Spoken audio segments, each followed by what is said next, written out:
Bem-vindo ao Papo Espírita, a espiritualidade na sua vida.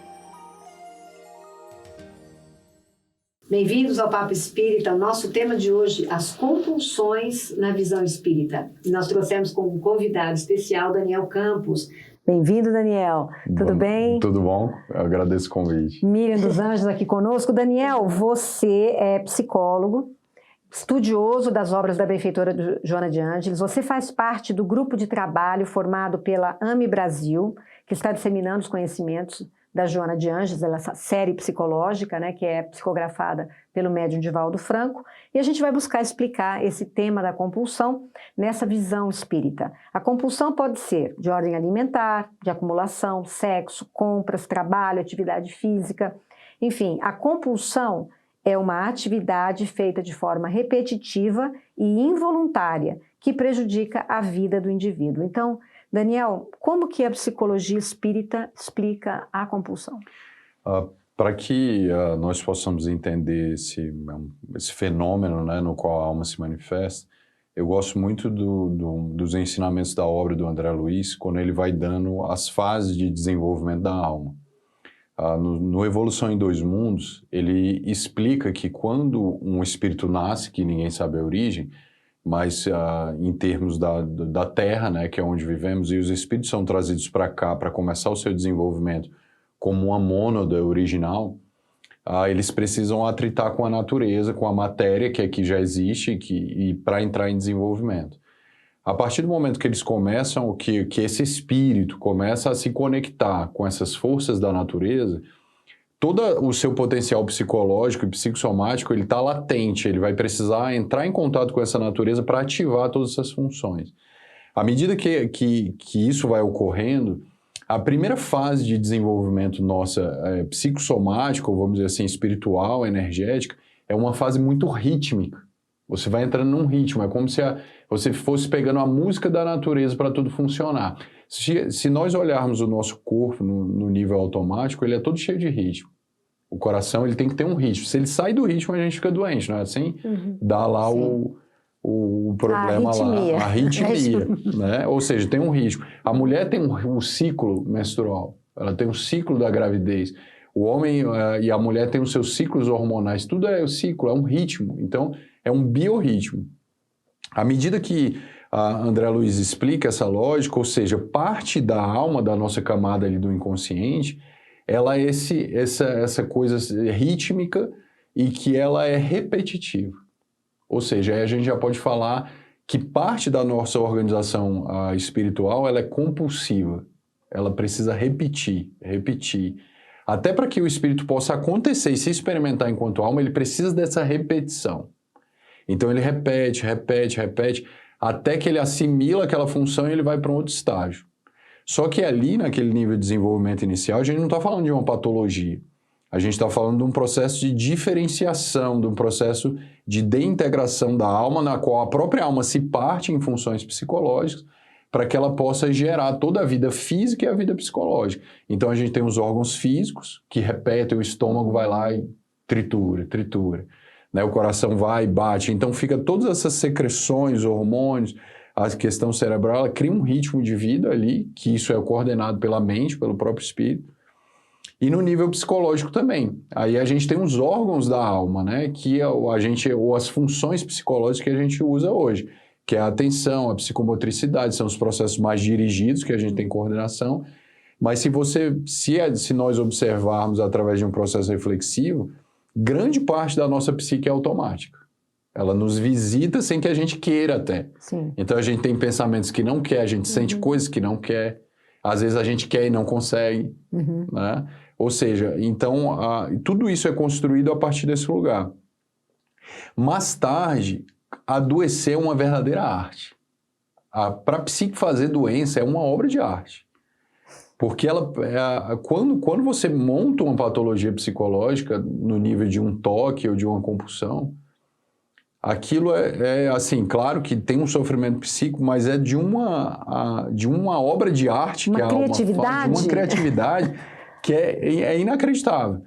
E quando nós temos um conteúdo na nossa alma, que nós, na condição de espírito encarnado, não queremos integrar como parte da nossa existência, a nossa tendência é não querer tocar naquilo, é não aceitar aquilo. Quando a gente faz isso, a gente corre uma grande chance de mandar esse material para essa fase do ritmo. Então ela vai... Que é inconsciente. Que é inconsciente. É o que a gente chama em psicologia de um processo regressivo. É quando a energia ela não consegue ir para cima, para o espírito, ela desce para o nível dessa fase mais psicossomática. É tanto que as compulsões elas passam muito pelo corpo. Né? A gente experimenta...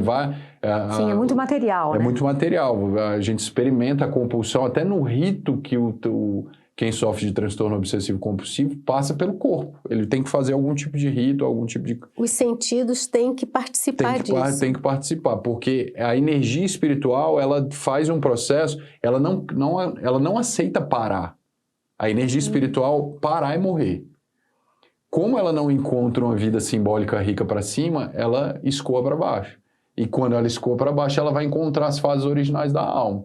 Então ela se vitaliza daquilo. Então o conteúdo que eu nego, ele fica cada vez mais pulsante. Ele vai ganhar uma vida e eu vou ter que dar conta dessa característica, porque eu mando ele para lá. Né? Olha, interessante. Me pergunta. Não, é interessante quando eu pensei na questão dos sentidos, né? Porque a gente, muito nessa visão para baixo, né? Muito material, né, Daniel e Ana, é difícil da gente entender que há uma força, uma energia por trás desse comportamento, né? Então dá a impressão que a compulsão, quando a gente percebe que alguém tem a compulsão, por exemplo, por alimento, né? Tá passando do peso.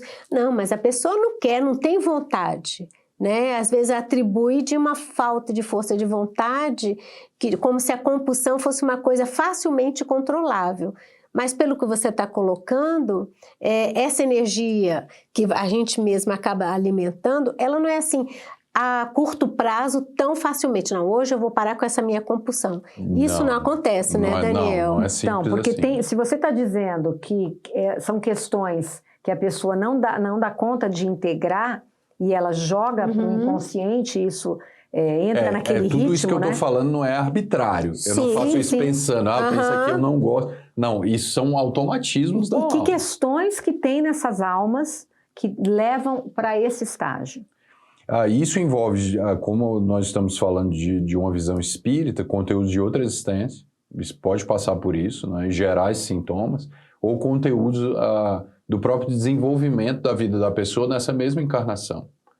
Na grande maioria das vezes, são conteúdos dessa mesma existência, principalmente da relação com pai e mãe, das relações familiares, que são matrizes que são desenvolvidas ali enquanto a personalidade estava se formando. São conteúdos muito originais e que querem acontecer enquanto a alma, eles querem ser reconhecidos, ser integrados por essa consciência que precisa se conectar com isso. Enquanto isso não ocorre, é como se tivesse uma elaboração acontecendo em algum nível, que a alma não dá conta, mas como a vida é rítmica, então você entra no ritmo da compulsão para tentar elaborar. Fazer a compulsão já é uma tentativa de melhorar, né? Já é uma busca de uma saída. Né? O próprio ritmo, né? Tinha um homem, né, que sofria de esquizofrenia e ele teve um surto de madrugada. Né? Ele teve um surto dentro de um hospital psiquiátrico. Então ele acorda em surto e começa a arrumar todos os móveis do quarto. Então ele ficava mudando os móveis de lugar. Numa ótica mais materialista e que não respeita muito o inconsciente, que não vê a vida a partir de uma lógica mais psicodinâmica, isso deveria ser medicado e colocado ele para dormir. Mas claro que pode chegar a uma exaustão e isso precisa acontecer. Mas no caso isso precisa ser observado porque ele pode estar numa elaboração. Essa organização dos móveis fora é uma organização aqui dentro. E precisa passar pelo corpo, porque o André Luiz ele ensina na obra, claro que ele não fala isso diretamente, que a energia ela tem uma meta para que ela tenha um caminho. E a energia espiritual, ela aprendeu que ela sai do espírito, ela passa por um nível mais psicóide, mais psicossomático, que é o perispírito, e alcança o corpo. Quando ela faz esse caminho, tende a gerar transformação. Então, quando eu faço uma compulsão, essa energia está tentando fazer isso. Ela está tentando fechar um ciclo espírito, perispírito, corpo, que quando ela sai pela atitude corporal, eu consigo fechar alguma transformação e eu posso ir para um patamar. Só que às vezes é uma energia que está tão original, ela está tão primitiva, que às vezes passa uma vida inteira naquele movimento. Então, muitas vezes, suicídios ou pessoas que tiveram algum tipo de comportamento muito traumático em outra existência, passam por esses transtornos, mas a própria doença já é a cura. Ela já está elaborando naquele ritmo patológico dela o processo de cura. Mesmo que ela não esteja buscando resolver essa questão. Porque é um mecanismo da alma, é automático. A alma ela tem uma inteligência divina que regula todo esse processo. Então, no caso desse homem que padecia desse estado de esquizofrenia, tinha algo se consolidando dentro da alma dele. Então, ele ficou compulsivamente mudando os móveis de lugar, tentando achar um lugar. Então, pelo movimento corporal, pela mudança dos móveis, a gente sabia o que estava acontecendo dentro dele. Se você aborta aquilo, pode ser que ele não cure. É claro que aquele fenômeno pode levar até ele a uma exaustão, ele não parar. Então isso precisa ser observado. Mas pode ser que em determinado momento, a partir de tanto daquele ritual, daquele movimento, que não necessariamente é um ritual religioso, ele pode curar. Ele pode gerar uma transformação a partir daí. Mesmo que não seja nessa vida, né? Mesmo que não seja nessa vida. Que essa cura não aconteça nesse momento, que a pessoa nunca consiga descobrir por qual motivo ela está fazendo toda essa compulsão. Exato. Para esse indivíduo, esse fenômeno é inconsciente, mas tem uma energia que está organizando tudo aquilo. É a alma que está organizando todo aquele processo. E muitas vezes processos de cura passam por fenômenos patológicos. Né? Às vezes eu preciso adoecer para curar alguma coisa. Né? Essa não é um tipo de olhar para a vida um pouco diferente de um modelo médico. Porque o modelo médico foca muito em tirar sintoma. Né? Então, muitas vezes, quando o conteúdo se apresenta, tem tipos de transformação que elas não são bonitas e agradáveis, mas elas estão levando o indivíduo para um outro patamar. Eu estou integrando a consciência aspectos muito originais ou desadaptados da minha personalidade que pode me levar a um nível de organização, mas é uma passagem. Ela não é uma cristalização. Então, o indivíduo passa pela desorganização para ele fazer o giro e ir para o espiritual. Então, é preciso também entender essa lógica mais, vamos dizer assim, psicodinâmica, ela é mais energética. Eu não posso pegar todos os sintomas que eu sinto e demonizar isso. Na realidade, eu preciso lê-los para de alguma forma, catalisar eles para que eles... Eu preciso ler o sintoma para eu poder catalisar ele na direção de uma transformação. Toda energia ela tem um alvo. Ela quer acontecer na direção de uma evolução espiritual. Então, quando apresento qualquer tipo de sintoma nessa área, é justamente o sintoma que vai indicar onde que eu vou começar a puxar para eu poder me transformar. Então, a compulsão, ela passa por esse simbolismo também. Daniel, estou aqui pensando na compulsão de alimentos, né? Talvez fique uma coisa mais assim. Quando alguém se percebe nesse movimento repetitivo e irresistível, né? Que dá aquela vontade e não consegue controlar, numa compulsão alimentar, o que a gente poderia falar para essa pessoa, né? Para que ela busque, né, a cura, para que ela busque o autoentendimento nesse sentido, é possível? Porque não quer dizer que a pessoa tem a compulsão e você, como o espírito já está num movimento de cura, que essa pessoa, nesta vida, não vá cuidar disso, né? Porque isso pode, inclusive, ter grandes prejuízos. Exatamente. Né? Quando eu digo essa cura, é uma cura que é muito dolorosa, ela passa por sofrimentos psíquicos, de que quem passa é um aprisionamento, né? E muitas vezes. Mas essa cura que eu estou falando, vamos dizer assim, dentro de uma vivência de uma encarnação num ritmo mais organizado. Isso não impede que eu e você e todos nós que estamos experimentando uma vida dentro de um fluxo mais contínuo, psicológico, que nós não experimentemos estágios como esse para transformar alguma coisa. Então você pode estar aqui tranquilamente, de repente, em algum momento da sua vida, você ser tomado por um conteúdo e vai ter que dar conta daquela realidade ali, de alguma coisa que surgiu. Quando eu consigo receber esse material e fazer um movimento de superar ele, isso sim é um processo de cura e de transformação. Quando eu estou falando de um processo mais neurótico, mais inconsciente, mais cheio de defesas, na realidade eu não quero fazer isso. Aí que gera esse sofrimento. Né? É diferente. Então, como eu me relaciono com esses sintomas fala muito do processo espiritual que eu estou passando. Geralmente, o aprisionamento na doença, né, aí a gente já pode até trazer lições da Joana, é que eu não quero promover o autoencontro. Né? Tem uma sombra que quer se apresentar e eu não quero me olhar. Passa muito por essa realidade. E o que é essa pessoa que tem uma compulsão, porque é muito comum a compulsão alimentar, a acumulação, a compra, o sexo, o que é essa pessoa, como é que essa pessoa deve olhar para si, que trabalho ela deve fazer para ela encarar e enfrentar essa situação? Isso é bem complicado, né? Passa por muitos estágios, porque o ideal seria que a pessoa se reconhecesse nesse lugar, né? Nesse lugar de aprisionamento, de empobrecimento psíquico, né? De perda de várias funções psicológicas, porque geralmente as compulsões elas vão gerando um empobrecimento de outras funções e você vai pagando um preço altíssimo, né? Por nutrir aquela dinâmica que a gente desenvolve para poder se defender da gente mesmo dentro daquela realidade. Então, desenvolver, né, tentar desenvolver algum nível de coragem para se reconhecer a partir desse lugar, porque é necessário muito mais coragem para se reconhecer em lugares de sofrimento do que em lugares de vitória. Então, acho que se tentar se munir dessa realidade com o apoio, né, do círculo familiar e das pessoas que estão em volta, para começar a buscar um tratamento, né? E porque isso pode virar de tal forma um momento que isso a gente vê muito em usuários de droga, né? Que as perdas são irreversíveis, né? Pode chegar ao ponto de perder a própria vida, né? Sim. Então, a compulsão é algo muito sério, né? Muito sério. Então, isso necessita um trabalho psiquiátrico, psicológico? Completo. Psiquiátrico, com psicólogo e espiritual. Espiritual, né? Com certeza. A compulsão e o toque se parecem? Eles se aproximam, né? São patologias que caminham... Geralmente, eles acabam acontecendo juntos em determinados casos. Porque quando eu falo do toque, né, o toque é o transtorno obsessivo compulsivo. Eu tenho a presença da compulsão acompanhada de um processo de obsessão, mas a obsessão não é o espiritual, como o espírita conhece. São ideias, crenças, imagens, até sensações físicas persistentes e que invadem a psique do indivíduo de maneira obsessiva. Ele não consegue se controlar no sentido de evitar o que toma ele, o que visita ele.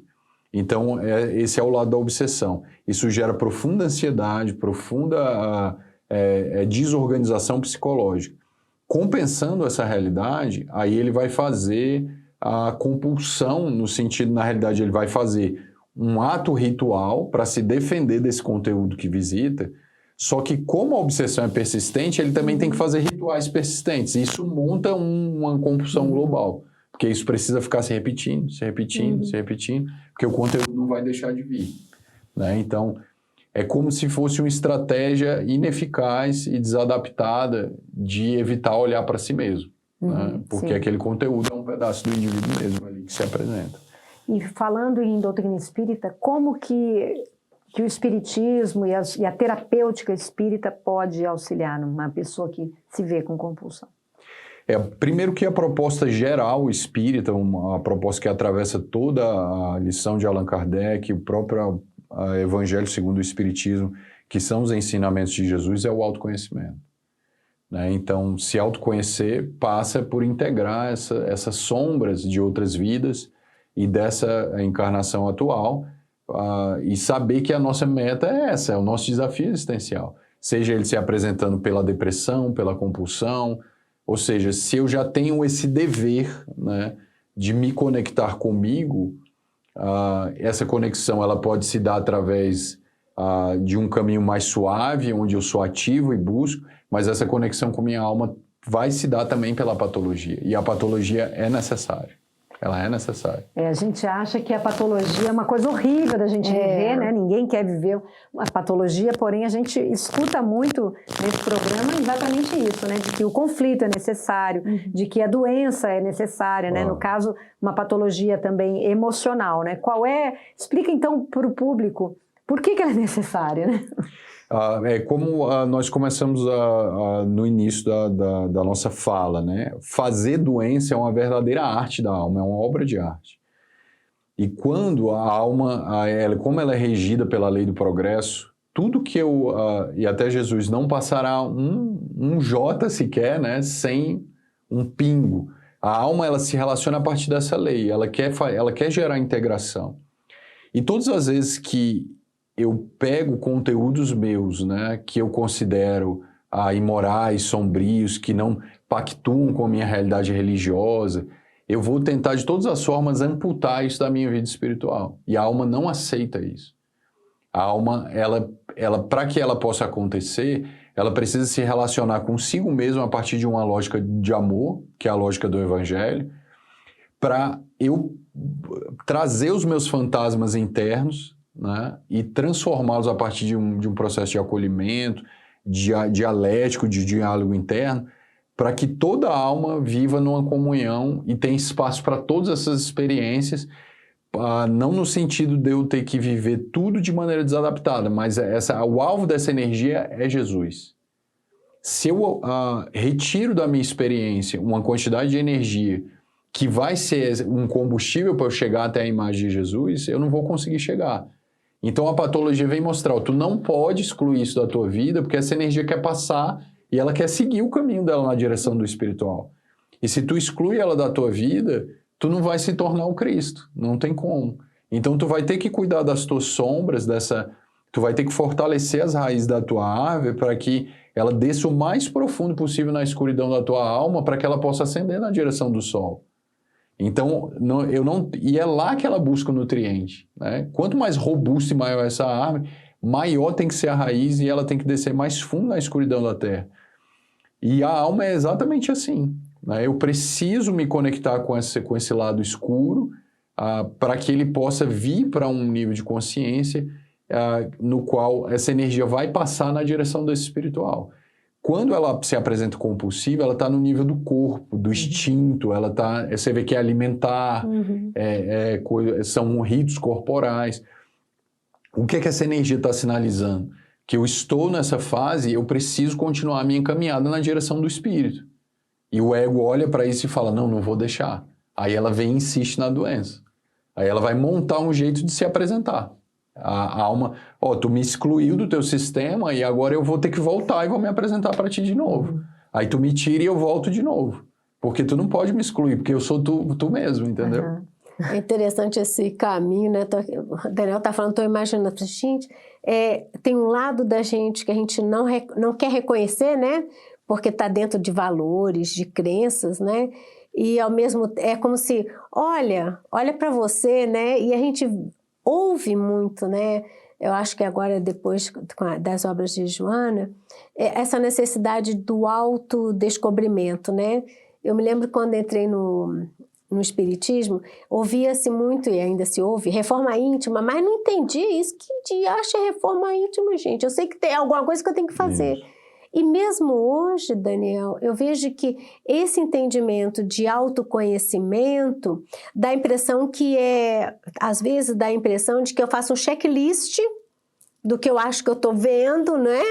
E aí, então tá, então eu vou ticando, vou tirando isso da minha vida, mas se eu penso assim, talvez eu esteja reforçando essa energia que vai para a sombra. Exatamente. E que em algum momento ela vai querer, né? Porque a doença, ela tira a gente da nossa lógica. E só a cura com mudança da lógica de vida. Então, se eu sou muito solar, muito extroversão, muito racional, onde eu tenho pouco espaço para a minha vida afetiva, eu não vou achar uma cura reforçando isso, porque a doença ela vai vir pelo meu braço esquerdo, Jesus já dizia. Quando tua mão direita estiver fazendo uma coisa, vigia, porque a esquerda vai aparecer e ela pode tomar. A alma é assim. Então, se eu sou de um lado muito racional, muito checklist, né? Muito de para fora, sem qualquer reflexão para dentro, o meu mundo interno vai vir e vai atrapalhar essa mão. Porque ele também quer ser reconhecido. E eu não posso ler a vida unilateralmente, só a partir da mão direita, né? Eu também encontro saídas, eu posso liderar uma empresa por intuição, por afeto, Eu posso ser um grande líder a partir de outro lugar, não necessariamente por conhecimento. Né? Tanto que a gente tem grandes líderes aí, até na própria doutrina, que não tinha escolaridade nenhuma. Eu posso ser líder a partir de um lugar afetivo, integrador, moral, sensível, feminino, mesmo sendo homem. Então, dentro dessa realidade, eu posso ver a vida em várias lógicas. Né? E a doença me tira da minha lógica rígida, perturbadora. Então, quando ela se apresenta, ela vem com esse turbilhão para me trazer uma lógica nova de viver. Então, eu só curo se eu aceitar essa lógica nova. Então, eu preciso aprender a me renovar o tempo inteiro. Porque se eu não conseguir abrir mão disso... Você pode só dar assim, um exemplo, trazer uma coisa assim, um olhar para quem também nos ouve, o muito racional, né? Afastado do seu lado sentimental. Como é que esse lado sentimental vai se fazer visto de repente? Ele pode vir de várias, infinitas possibilidades. Mas, por exemplo, eu conheci uma pessoa que ela era muito racional. Uma pessoa muito racional e fez todos os cursos inimagináveis da universidade sem pensar. Tinha PhD e era uma pessoa muito inteligente. Só que ela também falava de um lugar, ela tinha uma visão do masculino, era um problema que ela tinha com o masculino, que ela achava que os homens eram idiotas e que estavam abaixo desse feminino que ela falava, desse lugar intelectual e tal. E à medida que ela foi vivendo, e era um lugar de segurança, ela montou essa imagem para ela se via assim, a partir dessa realidade. Em determinado momento, ela foi fazer uma especialização de alto nível, se não me engano, um doutorado, e ela vai e se apaixona pelo orientador.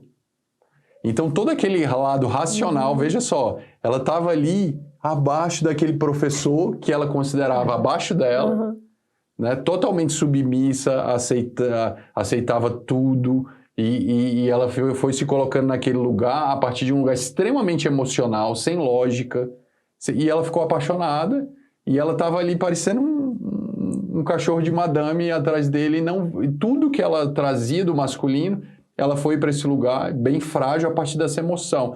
Ou seja, esse apaixonamento, esse encantamento que ela passou, tirou ela da lógica dela. Porque a lógica dela era de superioridade, de racionalidade, de eu que controlo, eu que mando, né? Muito dura, muito seca. E quando ela encontra, justamente essa imagem de autoridade encantou ela. Ela ficou apaixonada e ela foi para outro lugar. Um lugar silencioso, que ela não tinha voz, tudo que ele fazia, tudo que ele pedia, ela fazia. Então saiu da lógica dela. Ou seja, ela foi obrigada a entrar em contato com a sensibilidade dela através de um grande volume de energia, de encantamento ali. Então, não necessariamente é uma patologia. Entende? Tá certo. Então, Daniel, eu queria abordar já mais essa questão da compulsão na parte prática. Por exemplo, uma pessoa que tem a compulsão alimentar. Então, ela percebe que ela tem compulsão alimentar. As pessoas ao redor dela estão sugerindo, procura um nutricionista, faz uma dieta, mas ela não consegue, porque ela vai comer escondido, é uma compulsão, é incontrolável para ela. A mesma coisa uma pessoa que compra loucamente ou que acumula, né? Então, o que você pode explicar para uma pessoa que se vê nessa situação? O que está acontecendo com ela e como que ela pode ir trabalhando isso dentro dela? Sair dessa situação. A nossa psique, ela funciona em termos espirituais, é como se nós tivéssemos núcleos de energia interna ali que precisam acontecer para realizar essa imagem de Jesus, né, que a gente busca em termos espíritos, falando isso dentro da nossa experiência espírita. Ou seja, essa energia ela vai ter que fazer uma viagem, ela vai passar por vários níveis de densidade até ela se sutilizar para ela poder alcançar o nível de Jesus. Então, quando a gente olha para Jesus, você vê que ele manipulava a matéria, ele andava sobre as águas, ele não curava, ele não era só médium, ele era um paranormal. Ou seja, a energia encontra uma personalidade tão criativa, tão conectada com o universo, que ela pode realizar qualquer coisa, fica um negócio inimaginável. Nos nossos níveis iniciais de desenvolvimento, nós não temos esse nível de penetração na energia. Ou seja, a energia ela precisa percorrer um caminho. Por exemplo, quando nós temos um câncer, né, o que acontece? Nós temos uma energia que ela está no espírito, ela está lá, pode ser, e na grande maioria das vezes, quase 100% das vezes, eu posso dizer assim, que é um afeto, alguma experiência que está ali, guardada, afetiva, e que ela não consegue se manifestar pela fala ou por um nível mais psicológico, e ela atravessa ali as camadas, né, os corpos espirituais, e vai se imprimir no corpo físico, e vai coagular e fazer o câncer. Eu digo que aquela energia literalizou. Ela saiu do nível espiritual, sutil, e ela ficou literalizada num tumor, que eu até pego nele, né? Posso operar e arrancar aquilo ali. Em termos de doença psicológica, quanto mais literal é a experiência, a gente vai dizer que ela está mais original, né? Tudo ali eu entendo como um espaço simbólico, né? Mas eu posso ter símbolos muito literais, como, por exemplo, se eu sinto um vazio emocional interno, eu me defendo desse vazio, ou de um abandono de mãe, ou de um problema familiar, comendo. Ou Uma seja, fuga? eu vou dizer assim, que é uma defesa contra o sofrimento psíquico. Na realidade, eu tenho uma ferida emocional, que nem sempre é assim, né? Eu estou trazendo só um exemplo, mas, por exemplo, eu estava assistindo um documentário no qual tinha uma jovem que tinha uma situação de abandono seríssima, e ela realiza uma projeção em cima da comida, né? Toda uma projeção materna, que ela falava assim: quando eu como eu me sinto cuidada, eu me sinto preenchida, eu sinto que é como se eu estivesse num colo de alguém, aquilo me aquece. Ou seja, vê a projeção, parece uma mãe, ela está relatando que a comida é uma mãe. Ou seja, o que ela está fazendo? A defesa dela é empobrecida, é literal. Ela vai buscar na comida uma experiência para suprir uma experiência psicológica. Uma experiência afetiva, né? Uma experiência afetiva. Então, é como se ela estivesse trazendo uma energia do nível espiritual e tentando resolver ela no nível do instinto, no nível mais físico, mais bruto. E isso vai caracterizar uma compulsão, porque se você olhar o instinto, o pato aqui fez frio, ele vai para o sol. E fica assim, a vida dele é assim. Né? O leão é assim, estou com fome, ele vai e caça. O instinto é todo repetitivo, ele é todo compulsivo. Eu preciso continuar a espécie, eu vou lá e procrio. Eu estou com fome, eu vou lá, caço e como. Eu estou cansado, eu vou lá, deito e durmo. Então, esse canto repetitivo. E eu posso me defender de questões emocionais usando uma estratégia instintiva. E isso é inconsciente.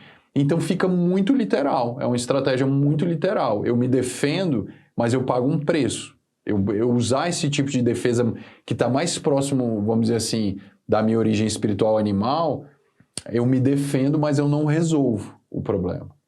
Né? Porque aquilo ali ele fica como um derivativo, um paliativo que me evita o autoencontro, de eu cuidar da minha transformação, e aquilo vai ter um custo que a gente pode aprofundar já já. Então, eu tenho questões emocionais que eu projeto no mundo, eu vejo esse mundo como um espelho, né, da minha sombra, das minhas demandas emocionais, e eu vou buscar rituais de comportamentais que passam muito pelo meu corpo, pelos meus instintos, pela minha satisfação, para tentar apaziguar essas questões emocionais dentro de mim.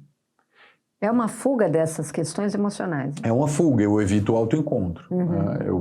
E passo por isso, mas as estruturas de personalidade que geralmente nós nos desenvolvemos ao longo da vida, vamos dizer assim, pelos descuidos daqueles que nos educaram, muitas vezes não nos preparam para esse autoencontro. Né? Por isso que nós precisamos de um contexto, por exemplo, no nosso espírita, que vai nos munir de ferramenta até para saber, o espiritismo está me avisando que eu preciso fazer a reforma íntima. Aqui eu encontrei todos os elementos para poder fazer isso? Não, eu vou ter que buscar em outros lugares, então. Porque eu preciso fazer, porque eles já disseram aqui, os espíritos falaram que eu preciso me encontrar. Então, se eu estou comendo, conhecer, né? Se eu estou comendo muito, se eu estou comprando muito, se eu estou bebendo muito, se eu estou viajando muito, se eu estou sempre fugindo de mim, eu preciso olhar para isso. Eu tenho que olhar. Né? Eu vou ter que olhar porque eu não estou realizando a reforma íntima. Né? E o que a gente pode, a gente está caminhando aqui para o final do programa, infelizmente, né? O que a gente pode, Daniel, dizer para quem nos assiste, que passa por essa situação e que não vê saída? Né, que mesmo que essa pessoa às vezes está na terapia, ela busca ajuda psiquiátrica, psicológica, mas ela tem dificuldade, porque a gente repara que às vezes as pessoas não saem disso, né? Podem viver uma existência inteira sobrevivendo a essa questão sem conseguir, às vezes, superá-la. O que a gente pode dizer para essas pessoas? Aonde, o que buscar, como lidar? Tem luz no fim do túnel? Tem, com certeza. Hoje a gente tem vários recursos, né, dentro da psiquiatria, da psicologia, do espiritismo, para que nós possamos lidar com essas dificuldades que a alma nos apresenta, com esses desafios existenciais, e que é sim possível nós fazermos uma remissão dessa realidade de alma. Pode ser que de imediato eu tenha que passar por vários episódios disso ao longo da minha existência, mas eu posso ter uma vida funcional. Eu posso ir lidando com essa realidade, passando por ciclos transformadores, e eu posso me relacionar com a minha dificuldade, mas para isso eu vou ter que ser flexível, eu vou precisar ter uma nova lógica de vida para poder olhar para isso. Mas os recursos estão aí, é plenamente possível tratar, só que quanto mais eu adio isso, pior vai ficando o processo. Eu sempre pago um preço, né, por me abandonar. Porque também é encontro com dores, às vezes, muito profundas e difícil de você entrar em contato e lidar com elas, né? Porque a gente tem que dar um mergulho ali, né? Mas eu tenho uma dor que transforma e eu tenho a dor que gera sofrimento e mais sofrimento. Então, quando eu tenho uma dor, se eu encaro essa dor, é uma dor que liberta. Quando eu me defendo dessa dor, eu vou me defender dela a partir de um outro sofrimento. Então, eu tinha um problema, eu gero dois. Porque eu vou montar toda uma estratégia de sofrimento para apaziguar o sofrimento. E quando eu faço isso, eu gero não só um aprisionamento, mas eu posso até amputar a minha alma de uma série de aspectos importantes que pode ser, numa encarnação, até irreversível. Então, se eu fizer um trabalho de coragem para eu ir direto para a minha matriz quando ela se apresentar para mim, dentro dos recursos que eu já tenho enquanto alma para poder fazer isso, eu vou sentir dor, mas é uma dor rica, cheia de sentido, é uma dor que liberta, a semelhança de uma mãe que sofre as dores de um parto normal e quando o filho nasce ela fica apaixonada por aquele filho. E só para a gente concluir, eu quero te perguntar, você tem tido experiências assim no seu consultório desse tipo de trabalho com compulsivos e com sucesso? Sim, claro que essa régua do sucesso ela é muito relativa, né? Mas com certeza isso aparece, são casos recorrentes do consultório. Sucesso no sentido de que a pessoa pelo menos está encarando a dor. Sim. Está trabalhando as suas questões. Porque a ideia é cada vez mais desliteralizar a pessoa, né? Que o sintoma dela vá para um símbolo mais sutil, que essa energia vá para o espiritual. Então você vai fazendo aproximações sucessivas, né? Então se a pessoa come, então desenha a comida em vez de comer. Depois, né? Agora olha para o desenho, olha o que tu está sentindo, e cada vez mais eu vou tirando ela do literal. Agora pensa na comida, pensa que tu está comendo, que sentimento que está aí por trás. Então tu vai trabalhando essas ideias para tirar a pessoa daquele mundo muito literal dela. Quanto mais ela vem para esse espaço simbólico, mais ela se enriquece. E ela vai saindo daquela lógica instintiva, literal, aprisionadora, e ela vai abrindo. Chega um momento que ela vai ver que aquilo era só um band-aid em cima de um problema afetivo que ela tinha. E isso leva tempo até ela poder se encarar e até muitas vezes olhar que as pessoas que cuidaram da gente não são as melhores pessoas do mundo. E a gente vai ter que assumir isso também. E assumir esse lugar dá mais amor, porque se eu sei que as pessoas não foram boas o suficientes, e eu consigo superar isso, eu vou amar elas na realidade delas, entende? A partir, não de um lugar idealizado, né, falsificado, mas já que eles não deram conta, eu não preciso odiá-los por isso, né? Eu vou amar também a partir desse lugar, mesmo eles sendo imperfeitos, né? Miriam, a gente tem um minutinho. Olha, tá tão bom, mas eu não vou gastar esse tempo. Você falou em aprofundar um pouquinho mais esse entendimento ainda há pouco. É possível ainda? aprofundar, você diz... Quando você estava comentando a questão da compulsão, você ainda vou voltar a esse assunto para a gente aprofundar. Talvez... esse exemplo final, assim, a terapia, né, falando em termos de terapia, é a gente dar mais recursos para essa consciência egóica, para que ela caminhe, para que ela desliteralize, né, desses símbolos como a comida, a compra, o dinheiro, o sexo, e que ela viva essa experiência cada vez mais num sentido energético mais sutil, que isso comece a ela se relacionar com a vida, não mais a partir desses lugares repetitivos literais. Ela vai começar a abrir campo para que isso vire um afeto, porque essa energia ela está querendo virar um afeto. Só que a pessoa não abre a porta para esse afeto. Então a terapia vai proporcionar para ela abrir essas portas de percepção nova para que essa energia caminhe, para que ela vá para esse lugar. Então, eu não posso medicar essa energia para acabar com ela, porque ela tem que acontecer. Só que ela tem que acontecer no alvo certo. A ideia é essa. E dá a impressão de que sem uma ajuda terapêutica é muito difícil, né? A pessoa não vai conseguir. Ainda porque são dores, né? Fazer esse trabalho, esse movimento sozinha, bem complicado. Né? Ela realmente necessita de ajuda. Lembrando que todos nós precisamos, somos esse espírito, né? Isso pode nos acontecer a qualquer momento da nossa vida. É interessante isso, que a gente também... Ninguém está livre, né? Em algum momento da vida a gente tem que vivenciar. E é muito provável, se a gente parar aqui e for olhar a nossa vida, a gente vai ver que a gente tem algum ritualzinho em algum lugar aí. Às vezes não é tão descarado, né? Ele só não está disfuncional ao ponto de virar um patológico, mas tem alguma coisa aí que a gente tem nossos rituais. Sim. Bacana demais. Infelizmente o tempo terminou. Miriam, obrigada aqui pela sua participação. Daniel, você já é de casa, né? A gente fica feliz que você tenha vindo para o nosso estúdio novo. Né? Nós tivemos algumas participações do Daniel na pandemia, né? Falamos sobre o papel da dor em nossa vida. Outros também. Falamos sobre a família adoecida, também tivemos outros encontros. É só vocês buscarem na nossa playlist, que o Daniel tem várias participações. Pessoa muito querida aqui da gente, né? Nos orienta bastante. Então, fica o nosso convite, compartilhe esse conteúdo com quem você acha que vai gostar de conhecer esse tema, dê seu like, entre no canal da Comunhão Espírita, se inscreva nesse canal, ativa lá o sininho e, por favor, comente com a gente o que vocês acharam do programa, é a nossa forma de comunicação. Então, muito obrigada aos nossos convidados e a vocês também. Até a próxima semana.